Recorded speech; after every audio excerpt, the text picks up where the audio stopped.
Great. So I really started to present it already during the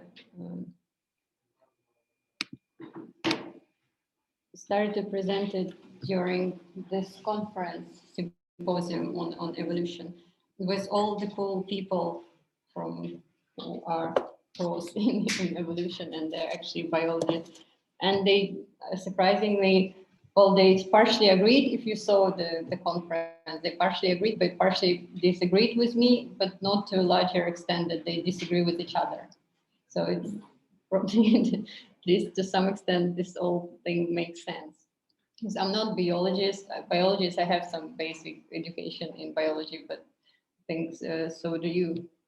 And but what is interesting to me, but I think my education, my background in biology is better than some psychoanalytic theories as well, at least. So what I was trying to do is to present evolution, and the topic that is very interesting for me is to present evolutions as through the lens of psychoanalysis, but the late psychoanalysis, and also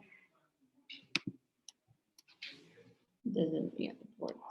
So to see it through the lens of late psychoanalysis, I mean at least Freud after 1920, when he started to talk more about death drive, and elaboration of a concept of a death drive, later elaboration like Alenka Zupancic that you read.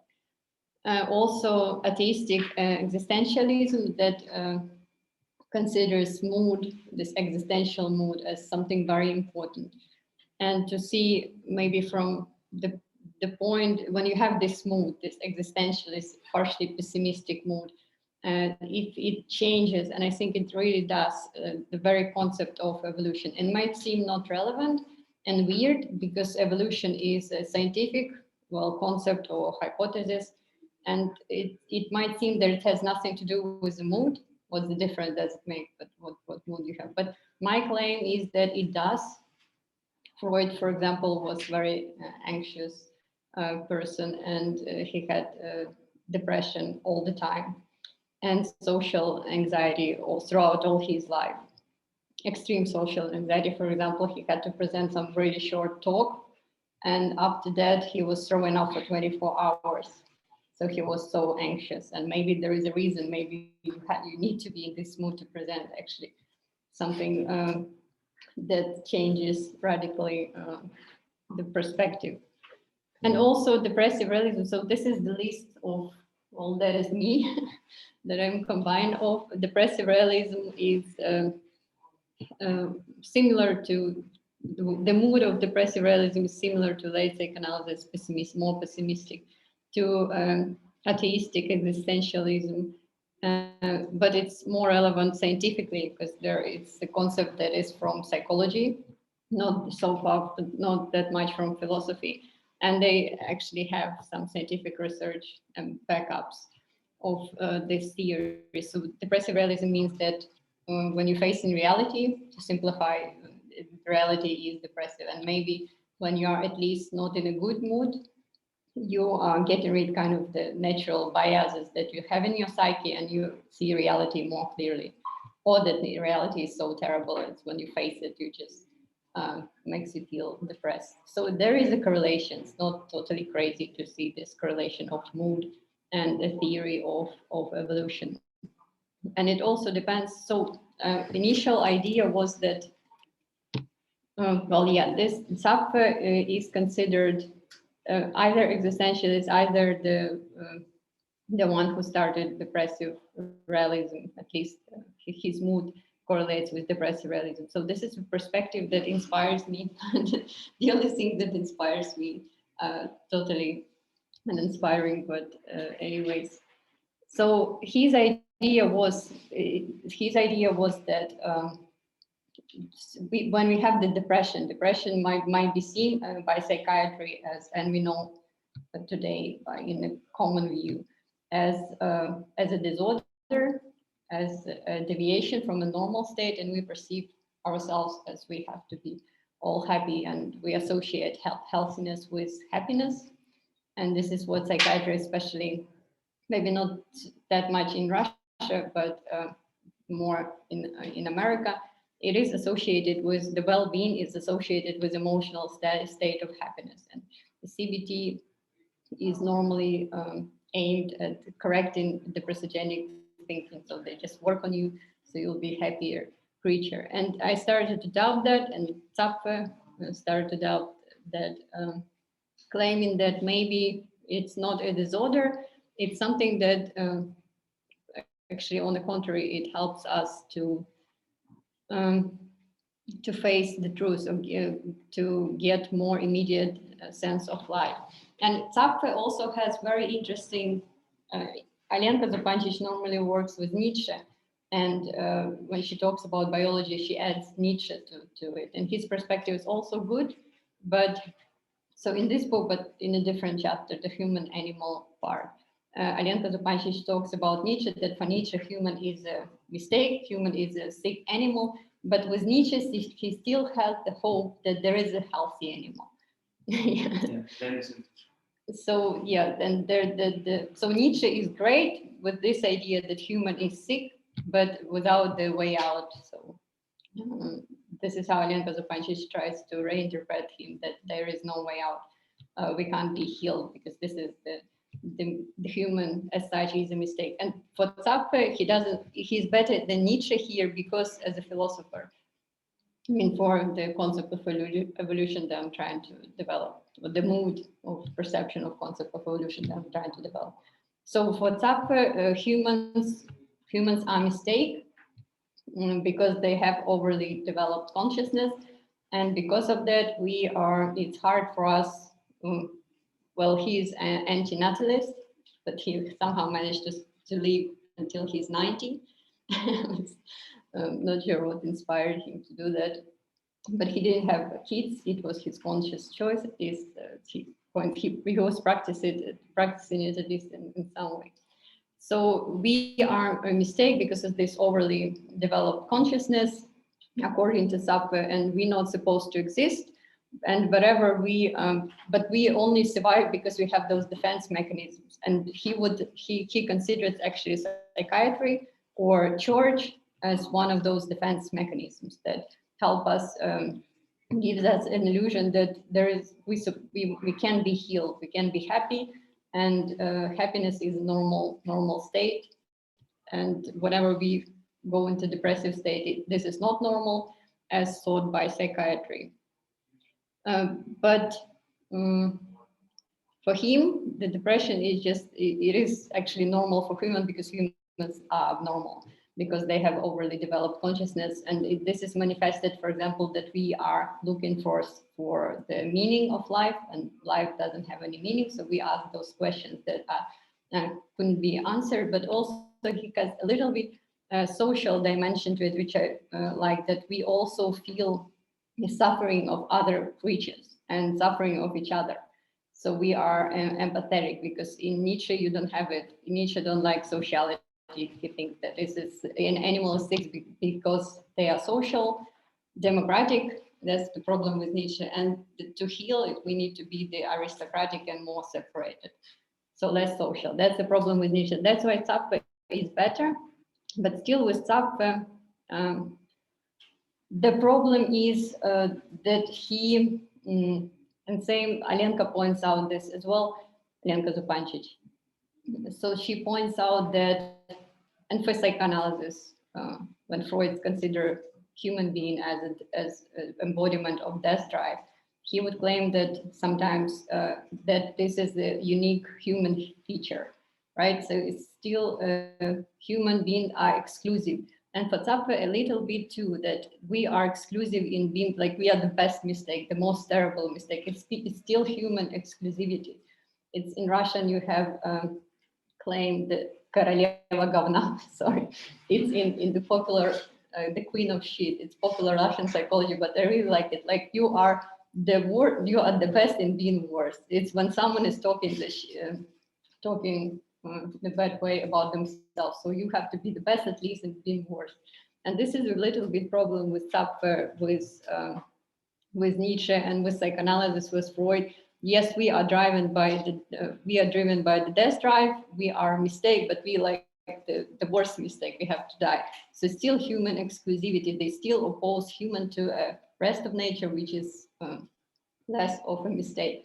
So, and I want to kind of see that, show that we are not the best mistake. Everything is mistake, and there is no way that it can be not a mistake.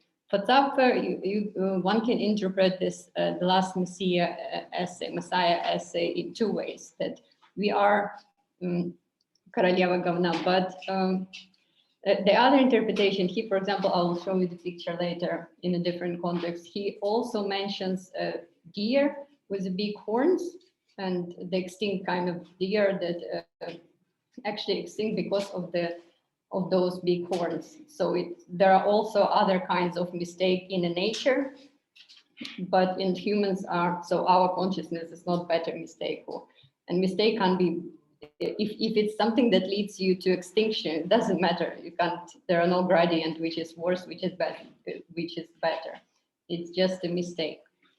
And of this statement that this is the worst mistake, it also sometimes compatible with the statement that humans are the best, because they are mistake, they kind of compensating for this mistake by building a culture and stuff. So by being worse, they also, the other side is sometimes that they're the best. So Zapfer is the main guy here. And Freud, as you know, compatible with the theory of evolution, because he claimed that aim of his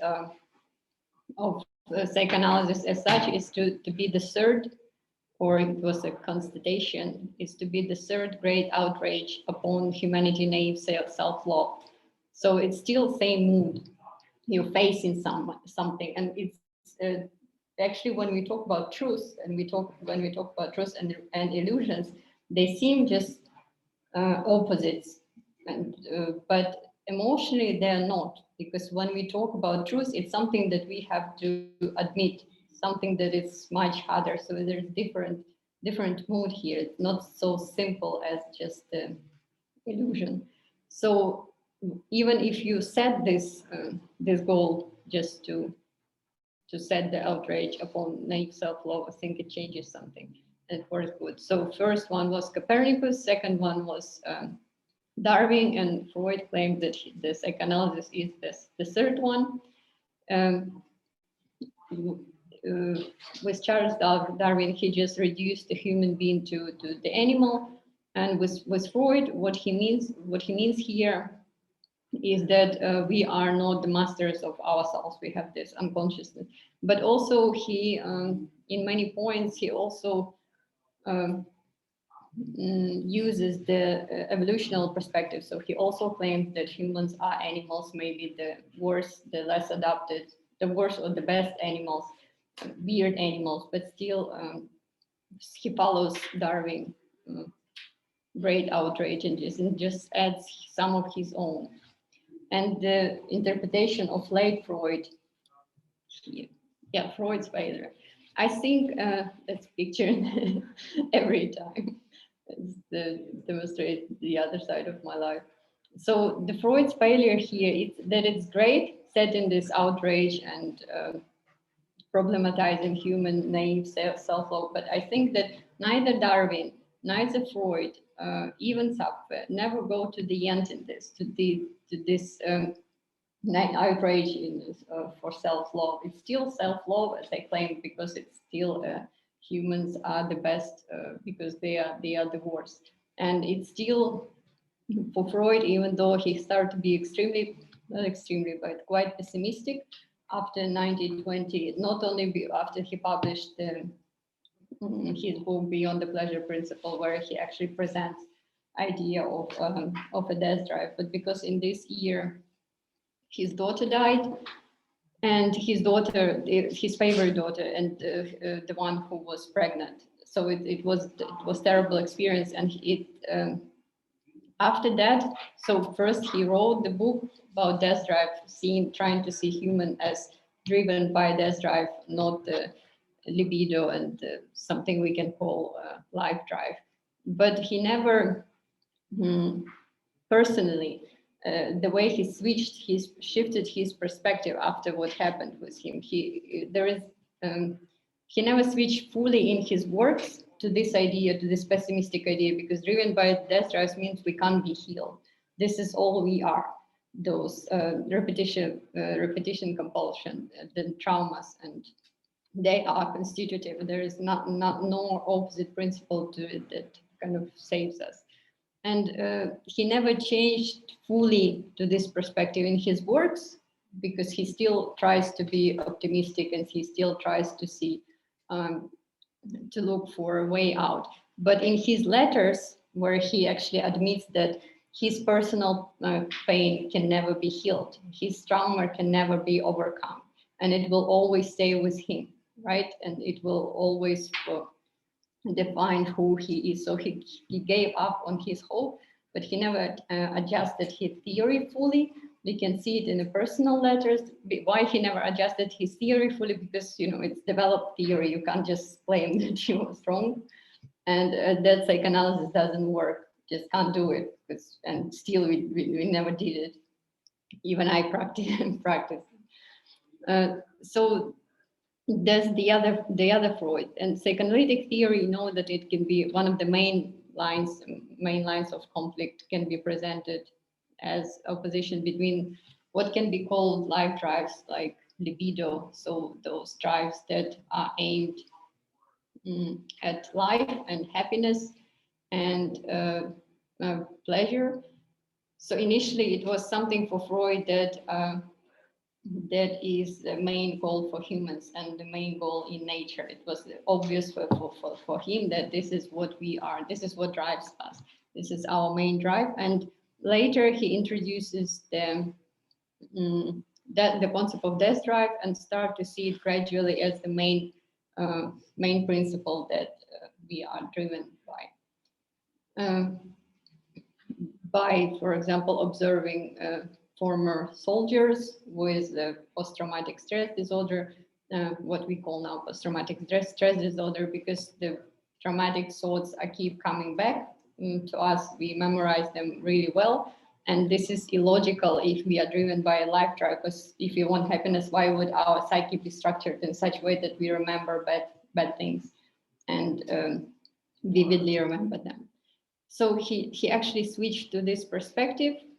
And evolution as well, we will talk later that it's more about life drive. It never went to the point where it makes this actual switch being presented as a death drive, and it sounds as something illogical.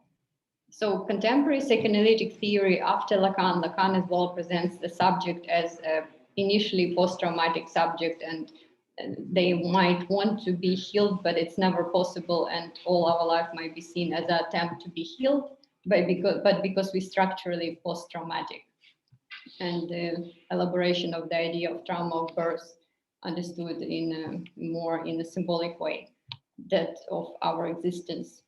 So it can never be healed, and it's structural to us. So psychoanalysis made this switch to see human as driven by a death drive. But evolution never did it. And even within the psychoanalytic discourse, maybe Alenka Zupančič does, but the rest of psychoanalysts, psychoanalytic theorists, they would talk about human as special, as driven by a death drive, but they oppose human to nature. Like there is a normal nature, there is this healthy adopted animal, but humans are different. So my aim here is to show that evolution is driven by a death drive too. It's not exclusively human.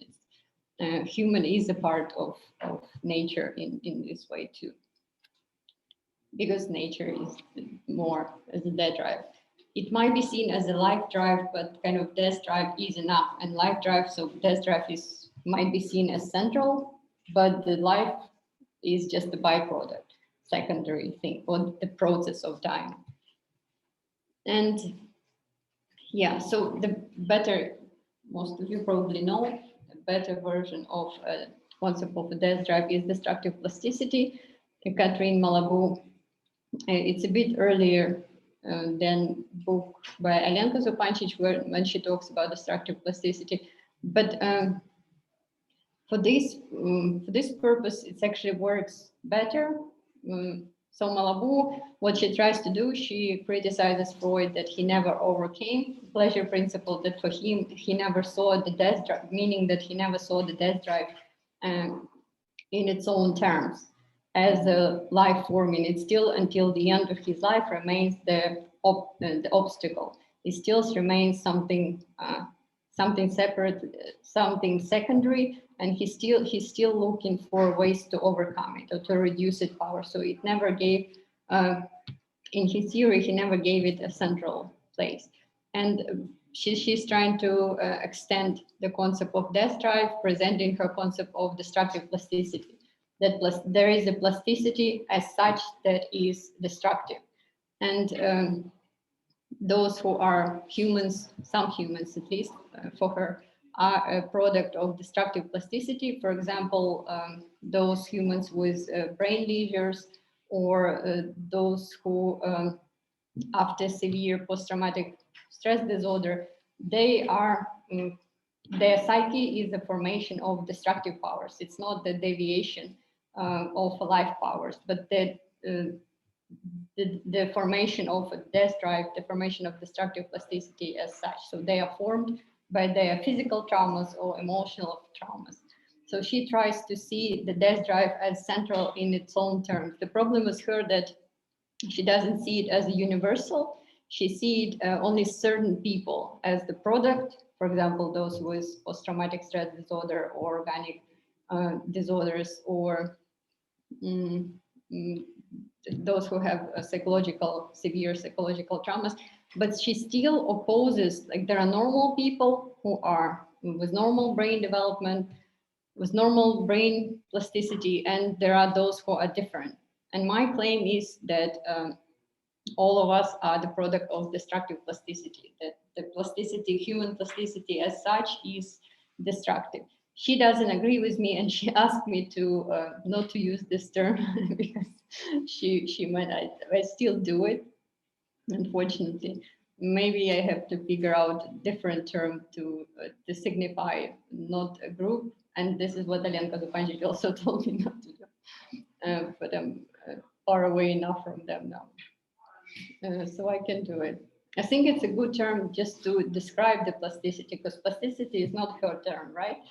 We just add to it destructive plasticity, and we, for me, this is the term that characterizes the plasticity as such, not as a presents a type of plasticity, because there is no plasticity, and I can show it on neurobiological level that all the plasticity that we have can be seen as the destructive plasticity. So there are always destructive processes and generating processes, and destructive processes are also necessary.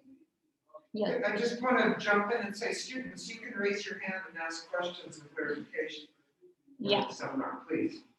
So I will do it with you. Okay, so destructive plasticity is more general term for the death drive. That's why I might use it. So humans are the product of destructive plasticity. We can present, at least within psychoanalysis, this is the developed theory that humans can be seen as the product of a death drive. But the problem with psychoanalysis is that it still tends to see everything that is not human as normal, as not a product of the death drive, and I want to change that. Sorry, could you explain what does mean plasticity in this like field? Because I can't. So what Malabou works with, she worked with neuroplasticity mostly. So it's plasticity of our brain. Plasticity of the brain is our capacity of the brain to change. So whatever we do, this is our brain changes. If we memorize something, if we learn something, this is the brain plasticity at work, because neurons are changing, and whatever we form new memories, it is represented on the level of our neurons. They change, and the ability of brain to change is plasticity. The thing is that people, neuroscientists, tend to think that this is something positive and define it in the term of generation. The new, for example, new synapses are formed and the new memory is coded in the new synapses.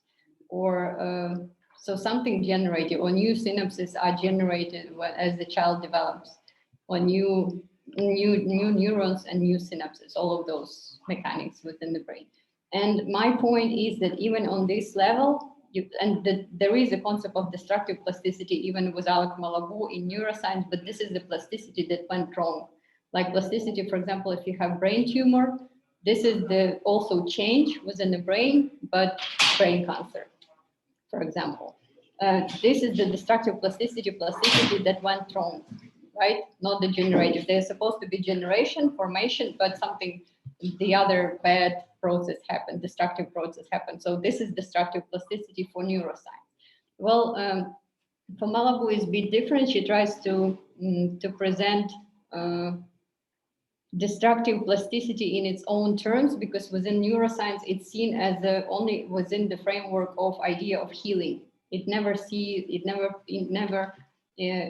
able to see it in its own terms, like what kind of psyche destructive plasticity forms. And in psychiatry, this is the same thing that you will have. In psychiatry, it's also a see the generation, everything in the framework of generation, formation, health. Like they will tell you, well, they won't tell you in psychiatry what the normal psyche works like, or they will, the normal developmental psychiatry presents you or implies what the normal process of development of a child should look like. And whenever they start to talk about psychological disorders, they only see it as the disorders, as deviations. So this is what went wrong. And went wrong means that we don't see it in its own terms. For example, autistic children, they define them that this is deviation because normal, which implies the normal process is supposed to go the different way. They never see autistic children as the informative way, that this is the destructive power. Well, it's not something that went wrong, but it's just never explore, for example, this dimension, this kind of psyche as not deviation. As problem was neurodiversity that we want now. Neurodiversity, does anyone know what neurodiversity? Neurodiversity, Gita. Well, I've heard it in context of feministic critique, like we should treat autistic people like people, they're just different. Yes, it's not only in feministic critique, but because feminists, maybe because they're progressive, rather progressive, they are talking about it. So idea of neurodiversity, that there is no normal psyche, that just there are different neuronal organization. And autistic children, they are not sick children, they are just children with different organization of psyche. But it's also the neurodiversity is not sincere kind of enough, because it still exists in a context of inclusion. Like we are normal, but we as normal people need to organize a space for them to include them. We're still those who are special, normal. We just were so kind, we included them. So we are not capable to see it as a real as we are equal to them, or they are equal to us. That's the problem. And this is because we are aimed in the psychiatry discourse that there is some normality, there is the generative processes, and everything else is a deviation.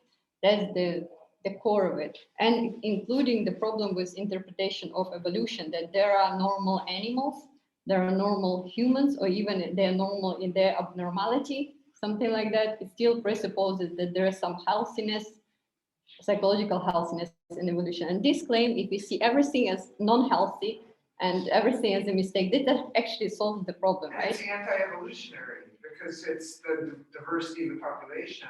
Well, I had the idea to call it devolution. So the opposite, because but it's the diversity. So sickle cell anemia is like one example. Yeah, well, still, let's give Darwin a hope, because he was so anxious. I think within the concept of evolution, we have this elaboration of a concept of evolution. We have a hope for this. That's what I'm trying to show, the dark side of Freud and the dark side of Darwin, that there is hope for them, that the concept of evolution can be saved and be presented as this total mistake, and there is never a healthy healthy state that we can reach or in the future there were in the past. So my aim is to see everything as a mistake and not nature as such that works by destructive plasticity, not only human psyche, but so the idea is that not those who we consider normal, yeah, they are all also a product of a death drive. Then also the deviation from the norm that doesn't exist. It's same like within the discourse of heterosexual sexuality and homosexual sexuality. It's not that one is normal and the other is normal, and it's not that all of them are normal. It's just the different deviation from we don't know what, but they are equal in this abnormality, a bit different tone of thinking. It actually works for equality better than everyone are normal. It's just everyone abnormal, but there are no one who is normal. Yes. How do we deal with some patterns within this logic? I mean, from sociological perspective, let's say we could easily call norm everything which is widely repeated or widely acknowledged.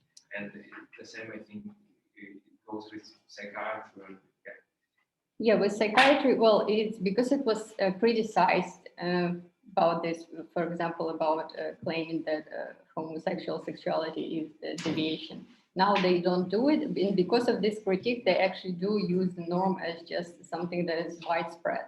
And it makes sense in way that because it's so widespread, the society is formed in such a way that it's more comfortable for those whose psyche is formed in this way. And the less, so this for psychiatry now, what is the deviation is defined not as certain processes in the brain or certain behavior, but just if a person is adjusted to a society, which is good. I mean, that's all. The problem is that society might be sick, as we know, and it deprives by trying to adjust the person to a sick society, to unjust society. The person doesn't have any revolutionary spirit to change the society. So it's also problematic even with this concept of norm. Okay, but it's still there are problems with on a common sense level, because even if psychiatry start to be more careful with it on the level of common sense, we still might perceive it as the like there is some norm, actual norm, not just in terms of adjustment, but the way it's supposed to be. Okay, so yeah, so normally that's my question is how would you define evolution without thinking about it?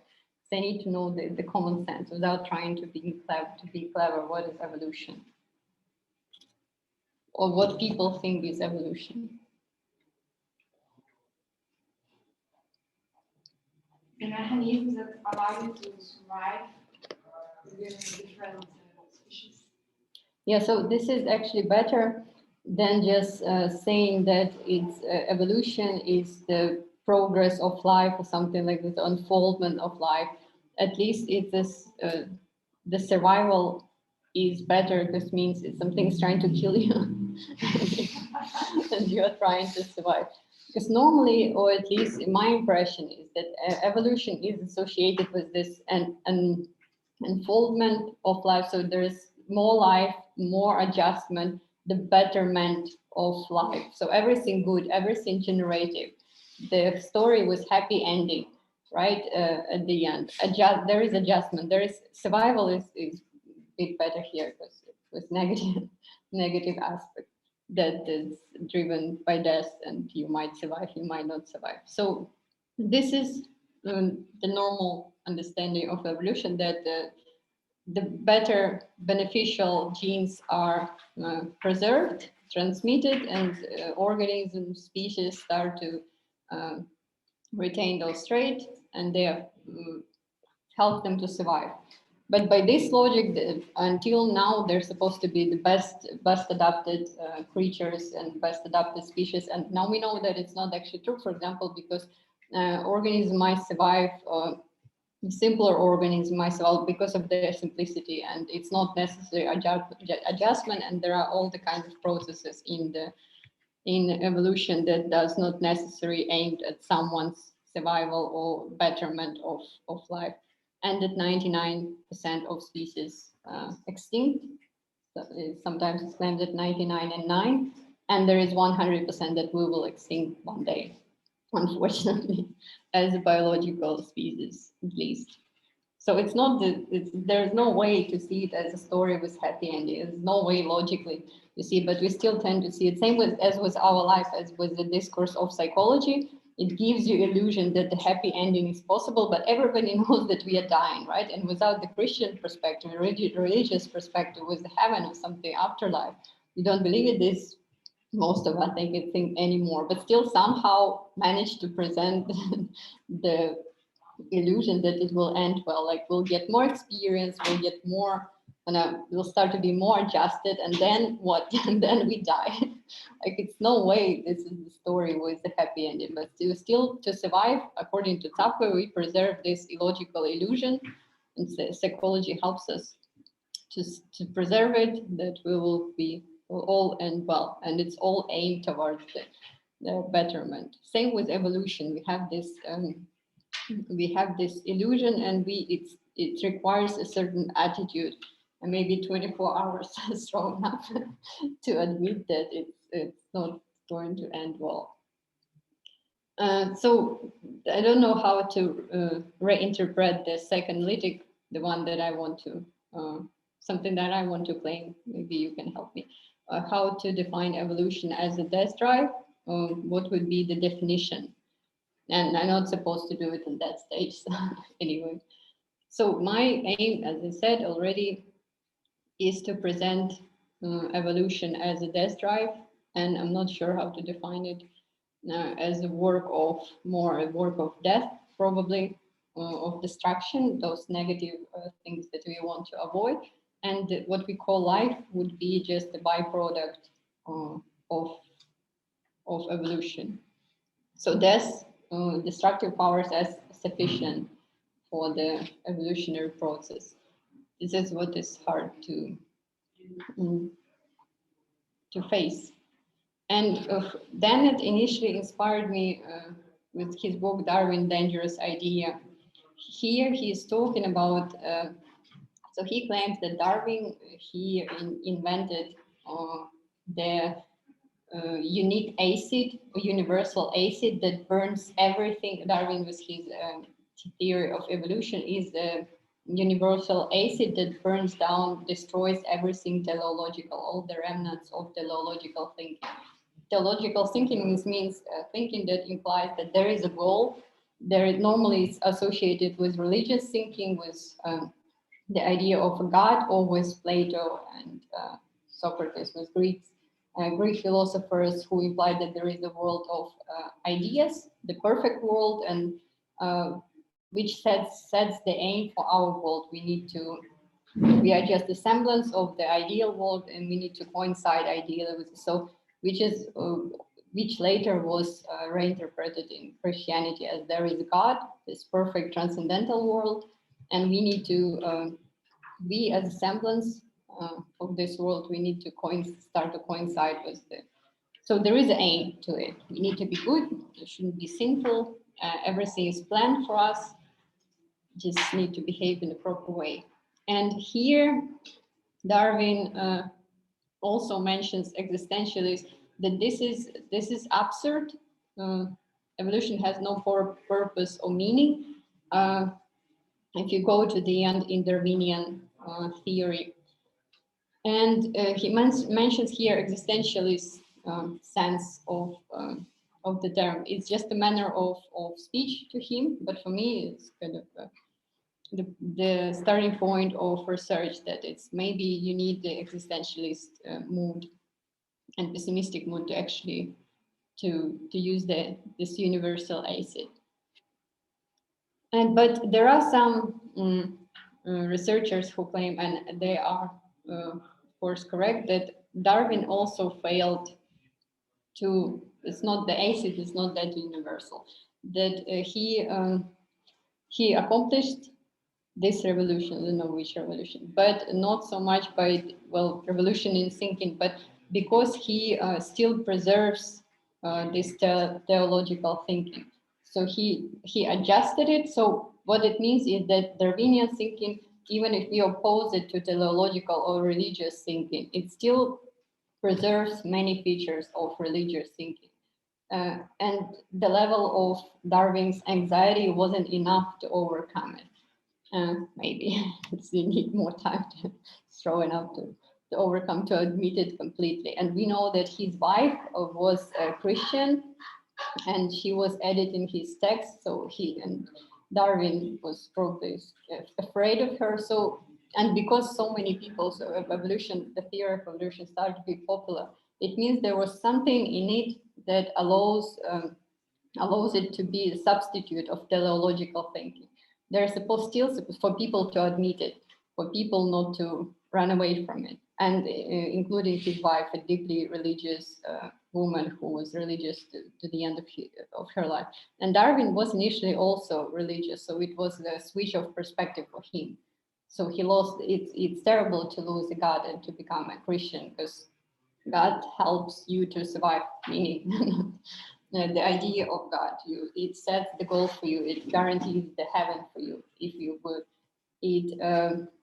It forgives you. It's always there for you. It's like a perfect parent. And to lose it, it's much worse. Like to change your perspective, it's much worse than just losing the actual parent sometimes. So he was anxious, but still there was something. He never went to the end in this perspective. And Freud never did. Maybe in some of his letters that he would never present to public, or maybe he would, but as his letters, I just doubt. And that's why maybe theory of evolution, because of this teleological aspect inherent in it, start to be popular. And maybe you need to be even more anxious to go to the end of this. So what are the aspects that it's in which aspects it still preserves this teleological thinking? Well, this is from Gould book. He demonstrated the teleological aspect by this poem, all nature is but art unknown to thee. So the point of this poem is that wherever something bad happens, we put it automatically within the positive bias in a positive framework. Like everything is for the best. We need it psychologically to survive some bad times. We need this hope to see that, to believe that it's for the good, that the larger good will come and will cover all the consequences of that. This is how our psychology works, and this is how it works in evolution as well. Even though we know that species, that organisms die, we might go to the larger perspective and claim that they die, for example, for the individual organism die because this is process needed for survival of a species, something like this. Or that if some mutations happened, we need those mutations because best of them, this is the variability, and best of them will survive and make us stronger and better, and we will be this is the mechanism of survival. So no matter what bad happens in evolution, what destructive powers are at work there, we still tend to see it as this works for, there is some harmony, hidden harmony that we don't know, we can't figure out yet. It's partial evil. It's same like with, we have a Satan, we have a devil in religious worldview, but except for Satanists, they're called. For normal Christians, the devil is a part of God's plan, right? He's just he's testing us or something, but it just the God is more powerful. This positive-oriented thing that guarantees the happy ending is more powerful. Whatever something bad happens, it's for the general good.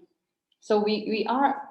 The impression is like we can face the destructiveness, we can face the devil, but we only can do it if we put it in a framework, or we presuppose this framework of a universal harmony or something good that is a part of the God's plan. So we can admit that mutations happen, we can admit that they are blind, that lots of animal dies as a result of it, but or creatures. but we need to put it within the framework that this works for the adaptation, that everything for survival, which is not true as we know now. It's not survival. So not sure how to mention it now. Hegelian, because Hegel is too much to add to this. It's not Nietzsche up for an or psychoanalysis. Well, the problem is that Hegelian dialectic is now criticized in psychoanalysis. It's like main thing to criticize. And it's seen as a universal representation of understanding of classical traditional understanding, and the point that of explanation, but that psychoanalysis see as its goal to reinterpret, to get rid of, or to properly reinterpret. So it works also with, it's teleological. So we see that it admits antithesis, but it's still, so the idea of Hegelian dialectic, there is a thesis. For example, it might be a certain feature of an organism, but then comes the antithesis. For example, it might be mutation, if you talk about evolution of this feature, so something opposite, but something bad happens. But then we have the synthesis, and it's like, it's synthesized, it goes to a larger scale, it goes somewhere up, synthesizing it and creating some something better than the thesis, right? And this process goes forever. Well, not forever, there is the end for having this and some perfection. And this is the framework that we normally employ for everything. And in this case for evolution, the way Zizek, psychoanalytical thinker, and Alenka Zupančić, teacher, reinterprets it is that, so the main critique for psychoanalysis is that there are no leaps and there are no ruptures in here. Everything is smooth. There is the thesis, there is the opposite of it, and it always moves, it's gradual.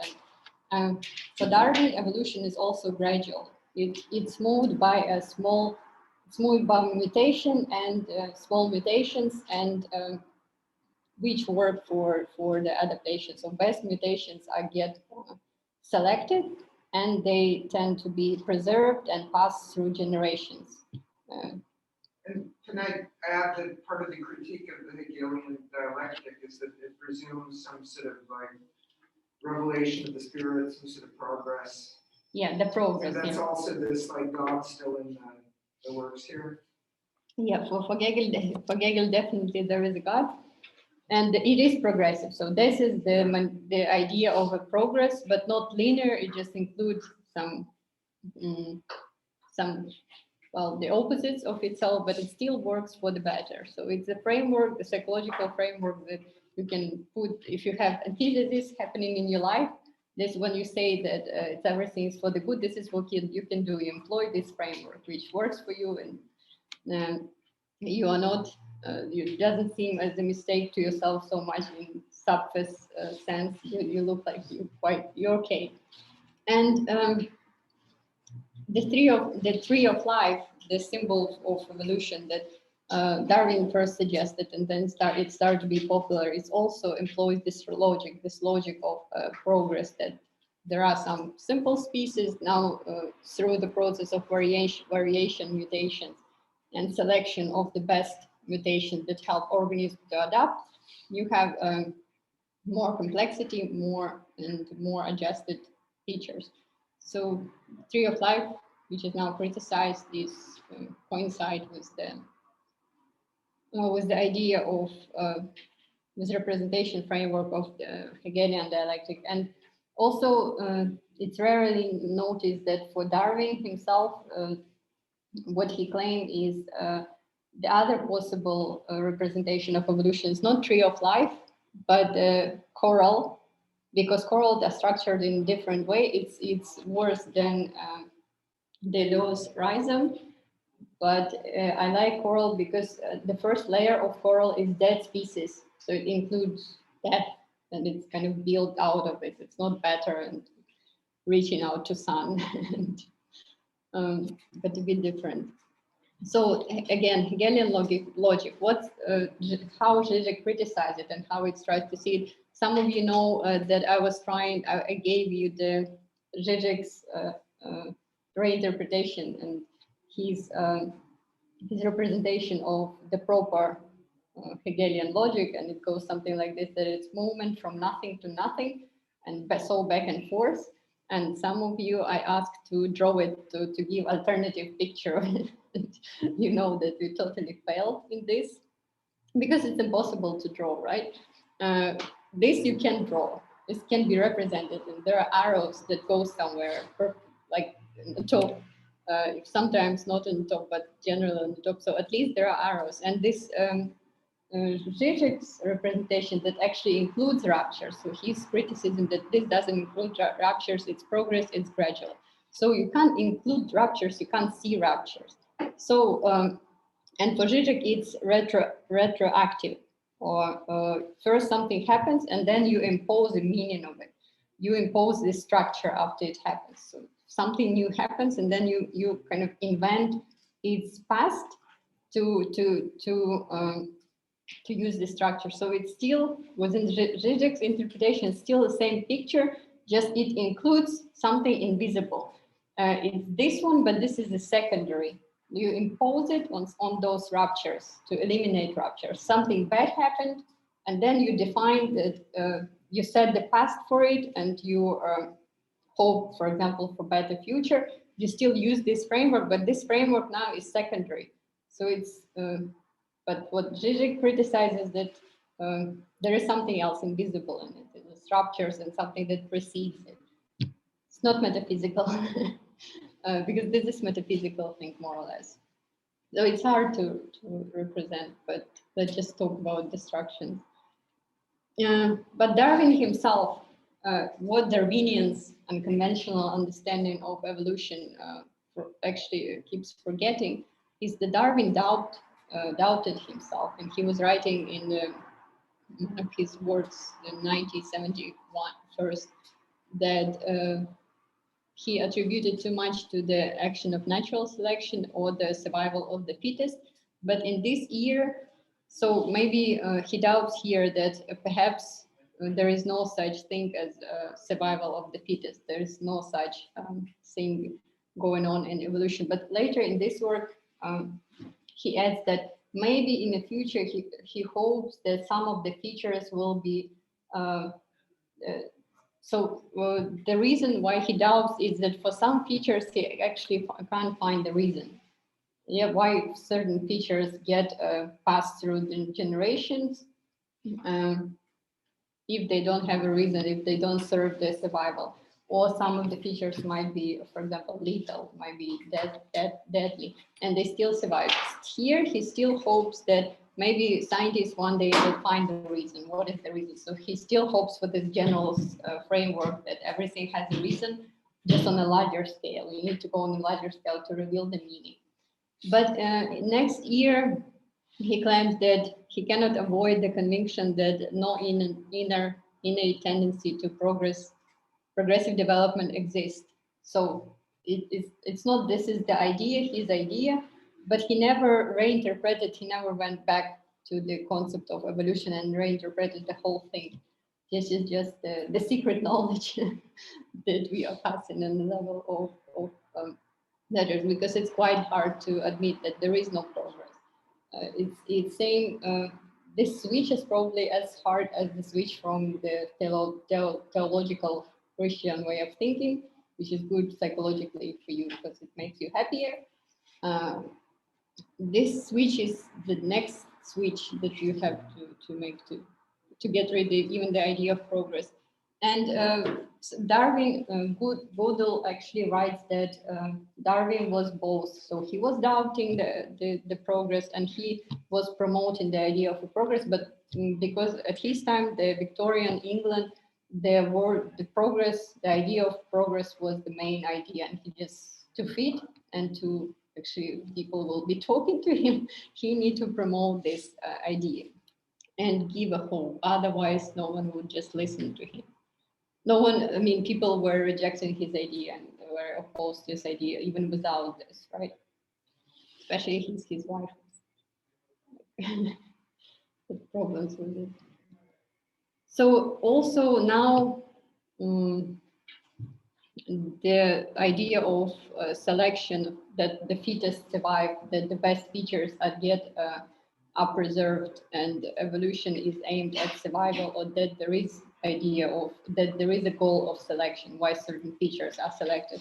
It's now criticized and it is claimed to be tautological argument. So the tautological argument is that the idea of selection aimed at preservation of those who are fetus is senseless, because if you can represent it in a phrase that those who survive survive. There is no reason, like when someone will survive, you claim that they are the fetus because they survived, right? So once they survived and someone not survived, you will claim that this particular feature is good because it helped them to survive. But you never know in evolution which feature you need to survive.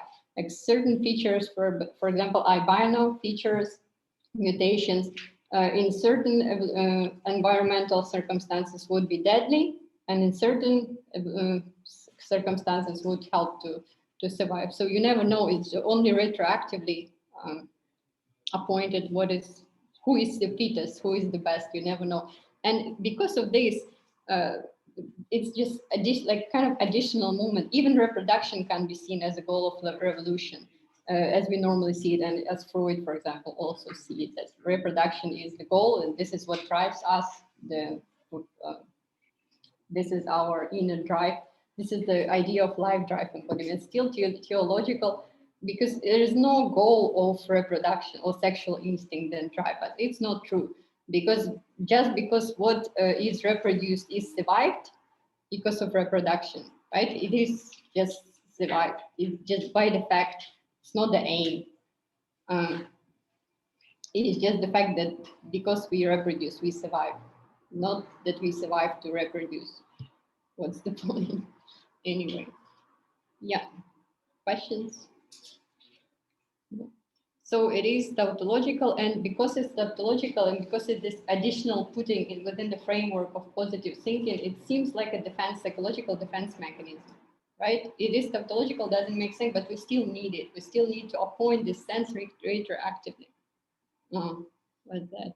Yeah, there are some people who claim, try to rehabilitate Freud, claiming that for Freud, so the main features of him are variation and selection. There are variation, like mutations, a chaotic element, everything gets chaotic, and the best of those variants survive.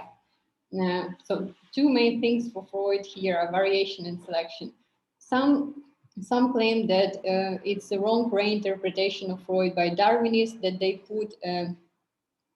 they paid more attention to selection. Because for Freud, what was more important is chaotic random mutations, and selection was secondary. And Darwinists, they still put Freud in the framework with God, the God machine, who just sorts out. So for him, even though the variation is much larger project for Darwinists, it's still there is an aim of this variation. Like the chaotic element is secondary, but also it is all needed for this mechanism of selection, which is it's just psychologically easier to see it that way. But for Freud, some people claim that the variation, the chaotic mechanism was, and randomness of mutation was the main point of his theory, and selection is secondary. So still Freud, Darwin, who doubts himself and who actually admits something here. The main guy for me is Stephen J. Gould. He died in 2002. I'll never forgive him his last book, and the fact that he died from the tumor. So he is Harvard University evolutionary theories. For us here, the main points that I want to discuss is exaptation and spandrels, hopeful monster, not his concept, but the concept, it's Goldsmith's concept, but concept that he develops and he tries to add to it, and punctuated equilibrium. So the problem with him is that here he writes, he also has this mood. It's still the manner of something that you add to text. It's not something he develops. It's just manner of saying that this is sad, and We have to admit there's no cosmic comfort, there's nothing about meaning of life, still something existential anxiety here. He doesn't develop this, it's just a manner of thought, something he admits before proceeding to discussing evolution. But for me, it's important. The problem with him is that after he found out when he was struggling with cancer, he wrote one of his last works claiming that so rehabilitating sense, that there is a sense, but within the cultural sphere, and we shouldn't look for it within the sphere of evolution, which is so sad because he had the cancer, because he needed to hope for something, right? And so he kind of didn't go to the end in this as well, but he had many ideas that fit the idea of the sad idea of evolution as death drive. And you know what's that? She's playing croquet. Yeah, the cricket game from Alice in Wonderland. So the game, this is what Gould compared with how evolution works. And it's terrifying game because the game without the rules. You do something and you don't know when you are the winner. And there's the figure of Queen who changes the rules, and it's terrifying, especially with Disney interpretation. It's just terrifying mood of this game. You don't know what you have to do. You know that you hope that you're doing right and you're repeating some patterns from other games, but you don't know what are the rules of the game. They change all the time. So same with evolution. There might be some laws, but you can't figure out completely what the laws are. You can see patterns, but only retroactively. And it's terrifying. The impression is it just wants to destroy you for no reason. And you just try to survive. And yeah, acceptations. Acceptations are, this is the concept, one of the concepts that he opposes to idea of adaptations. That mutations, different changes happen in the organism, not because it's aimed on adaptation, but there are such things as acceptations. So acceptations are more like a byproduct. Yes, they're also byproducts, but there's some features that got accepted. Still have 6 minutes around. The features that were borrowed, so that they initially played different function, and they started to play another function. Here is original function. Like, for example, feathers in birds, they played the role of thermal regulation initially, and then they were accepted for flight. So it was not adaptation. Except in New Zealand, where the birds don't fly. Except, yeah. So here, that keeps them warm. They're like bird coats. But when they start to fly, it's got to be not because they got adapted, but maybe the opposite. So it wasn't, the idea here is that maybe there's not even original function that the feathers were developed to serve, that it's all acceptation. And even better comparison than Alice in Wonderland is comparison with Nairobi market. Nairobi market in Africa is the market where you can buy different weird kind of stuff. For example,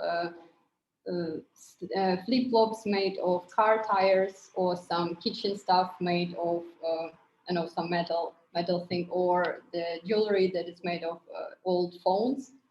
So it's something that tires obviously were not made by the producer of the tires for them to become flip-flops, right, in Nairobi market. But this weird, and this is what he called the quirkiness of evolution. It's not that much about queer, but still, so evolution is weird and it's monstrous as well. It's rather this movement than the movement to something normal, adapted, and super cool. It just moves in a different way. It moves through producing the weird stuff and mostly killing this stuff that is weird, but some of the stuff gets survived.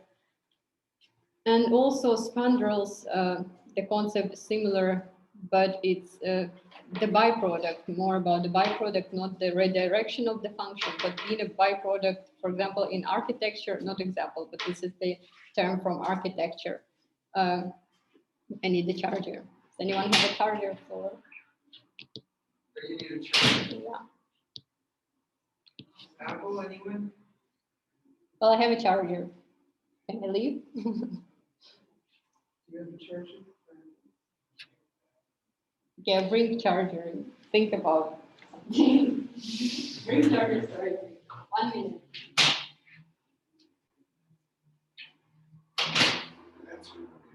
So, she's connecting the dots here between evolution and Lacanian psychoanalysis. We have some questions ready to go for her.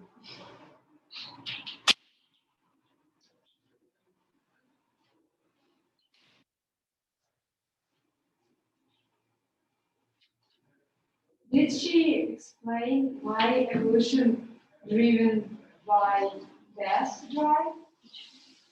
Or I missed it again, or she didn't say it? Did she say? I think she quickly mentioned it when she said that evolution is not only about being the best adapted, but it also produces some forms of I don't know, life and some genetic changes that both individuals and species die. And I think this is so the main argument that evolution is not to survive. Whatever that's in the everyone survive. Really can answer today. So I hope you learn by heart what Sprandl was. So the Sprandl is the concept from architecture. What? Is a concept Yes, yeah. from architecture, and those are those dark parts that initially serve no purpose. They were just on arcs, and then they start to be self-sufficient kind of part of architectural design. So it's just a byproduct which starts to play self-sufficient role without any aim, just happens so. And this one, Sexual selection. yeah. So actually, for Zapfe, it is an example of the overly developed feature that is the weird part of evolution, kind of something that is maybe first served the function of sexual selection or something, but then, so they're extinct by now, but this is what killed them. So the example is this hump. This hump here is the exaptation. I mean, the spandrel is one of the examples of a spandrel, because it got developed as a secondary feature because the horns are so big that the spinal cords start to be extended to control it, something, and this whole hump just serves no function, just happens so that it started to be the feature of this species. And then this extinct anyways with all the adaptational mechanisms. What is this? Yeah, and Gould claimed with other researchers that spandrel, because the theory of evolution failed to appreciate the central role of spandrel, so everything like is worse than it's supposed to be. So to see it as the main driving force of evolution, not as adaptation, not to see adaptation a goal-directed process, but this wearing process. And the hopeful monster is not Gould's idea, but he rehabilitates this idea, claiming that initially it stated that there's supposed to be some large-scale mutations for changes. For example, the species are so different between each other that it's not enough a small mutation to produce such a radical change. And there's supposed to be large-scale mutations, so some ruptures, big mutations that produce terrible monsters. And because so large leaps, this is how he introduced the concept of leaps, to produce a radical change, to differentiate species. And but most of the monsters, those with great mutations, most of the large-scale mutations are lethal, so deadly, because the radical change is always risky. But some of them, that's why he called them hopeful, might survive, because they're not hopeful. They just happen. So if they will survive, they might start a new new kind of species. And he never writes about it. Just I like the concept of monster, probably because it's the terata is medical term for deformed fetus, and it's also is and Negri and Hart like to talk about the monster and terata, that it's translated as monster and marvel, so the wonder, and it's also can be translated as to make and to form, and as we know that in Slavic languages it's also charm, something charming, and chare. Chare и чудовище. It's the same thing.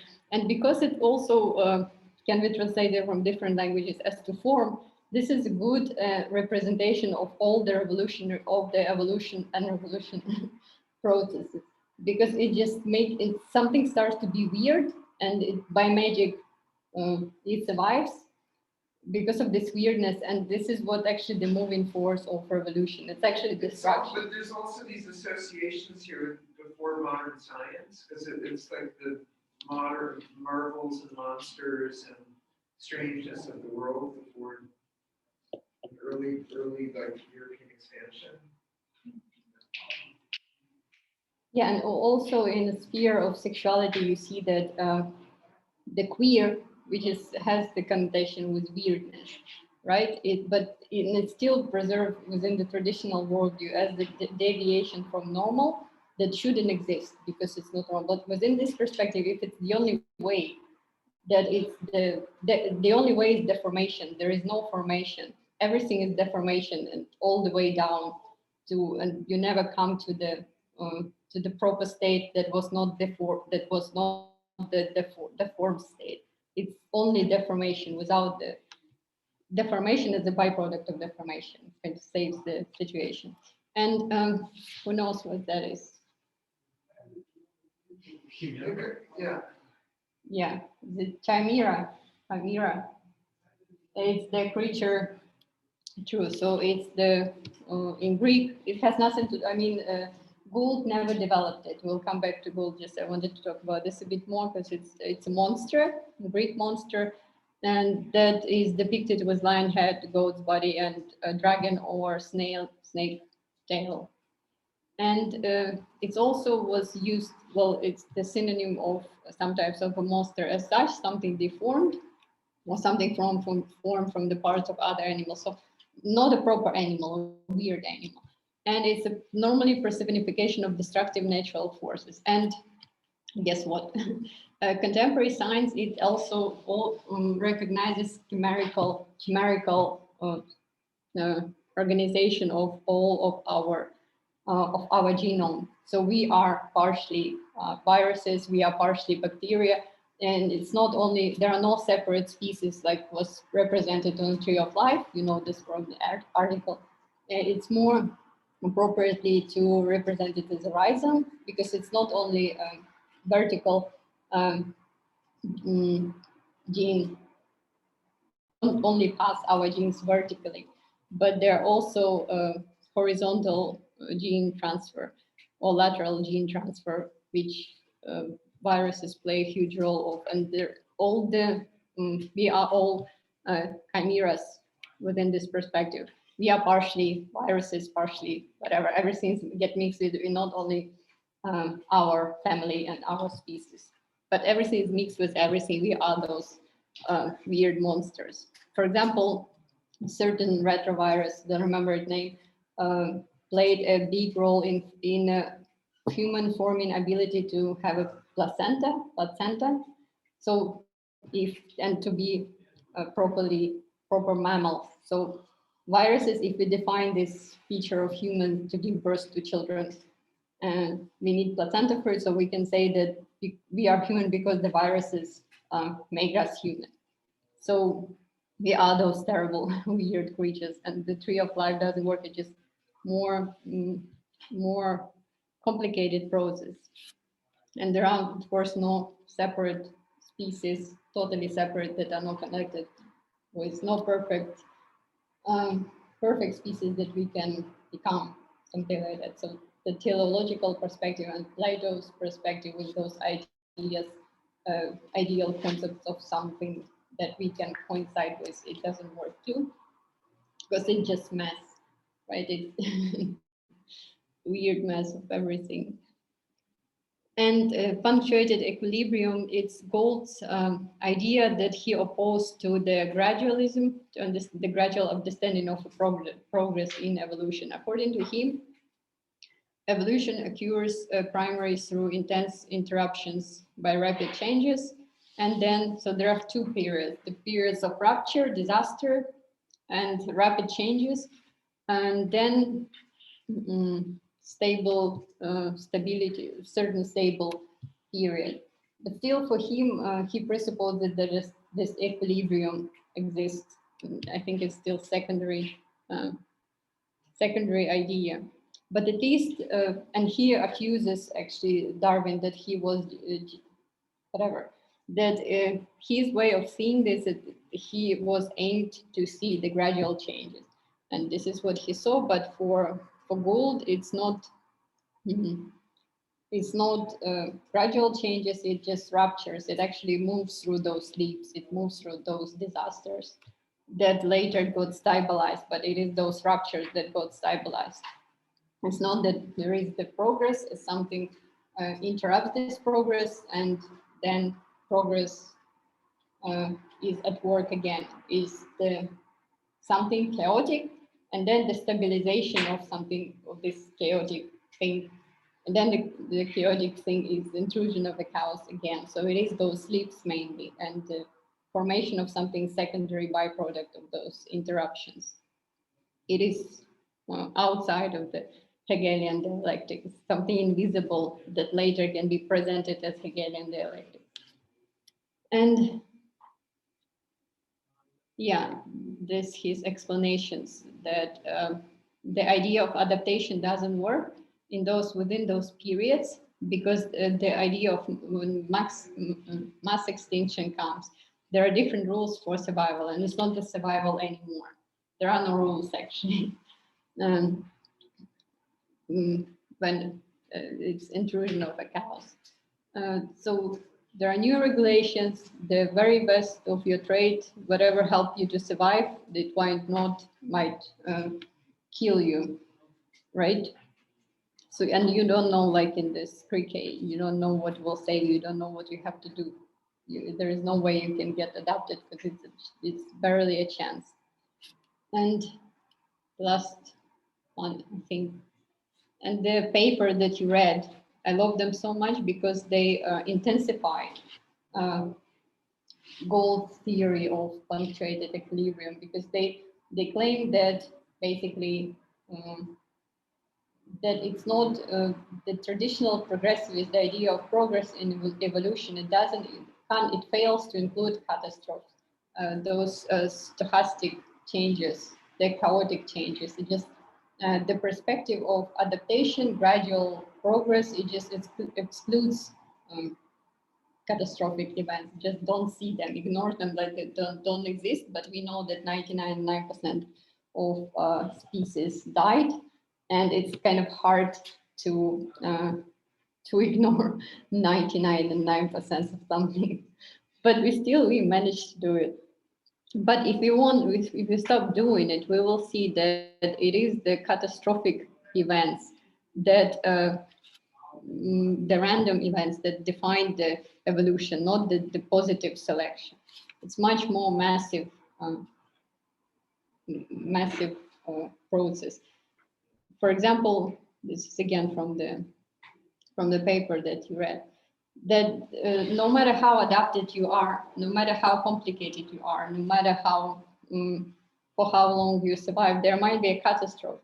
There might be some natural disaster that will just destroy either the whole thing of all the organisms that belong to certain species, or just leave some of them, And those are going to be the only one who will go through the bottleneck of a catastrophe, and they will survive, not because they're the best, but because it just happens so.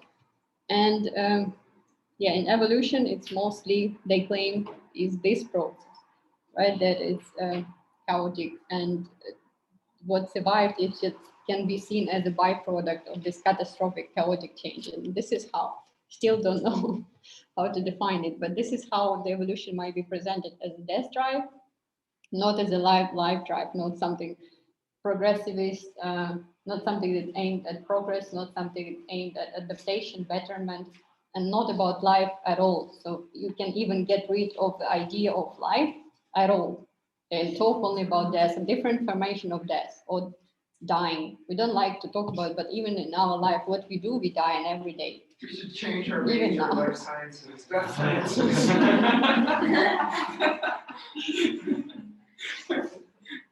We have 5 minutes to discuss something. Do you have questions? What do you think about Alenka's paper, or this paper?